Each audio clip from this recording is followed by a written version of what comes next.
Akatsika atrony mahakasika an'izay vaovao izay ivadika kosa amin'ny lafim-baovao hafa isika nanateraka fitokonana teo anoloan'ny ministeran'ny asa sy ny asa-panjakana nanomboka tamin'ity androany ity ireo fivondronam-be ny sandikaly mpiasa-panjakana malagasy mitaky atrangy ny ametrahana ny marika raha matokana moa izy eto fanadadiana nataony roa tsirakotiny iray ny eo amin'ny sariny mamy Rasoanaivo.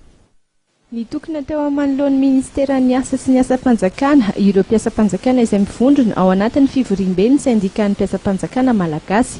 Fitokonana fanairana ireo tompon'andraikitra ny mahakasika indrindra ny tokony ametrahana amin'ny tokony ho izy ny marika raman'ireo mpiasa-panjakana ka ho marika ramatokana na ho raisin'izy ireo. 10 taona izay ho ireo mpiasa-panjakana no nampahoriana izy ireo ka na dia nisy aza ny fifandiniana madinika ny amin'ny fametrahana io marika ramatokana io dia tsy nisy valiny mihitsy izany. Ny zavatra tsapa zany tamin'izay fotoana zay dia hatramintsika amin'ny teny zao dia mbola grille indiciaire tany amin'ny taona 5,700 zay no iainantsika. Décret tamin'ny 17 juillet 1975 ao anatin'io zany dia ny farany ambany amin'ny mpiasa-panjakana raha stagiaire izy dia 10,700 ny poindendisany zany hoe 275 mivarie zany io hatrany amin'ny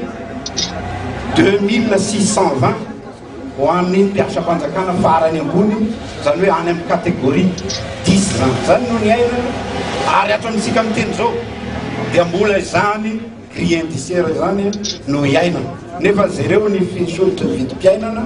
efa 7 taona aty aoriantsika mbola izany foana ny zavatra iaina. Taorian'ny dinika nasionaly izay natao teny Ivato ny volana septambra lasa teo moa no najoro ny fivondronam-be ny sandikaly mpiasa-panjakana malagasy ary efa ara-dalàna ankehitriny izany fijoroana izany. Ny tamin'ny androany moa dia tsy nandray raha mihitsy ireo mpiasa-panjakana teny anivon'ny ministera.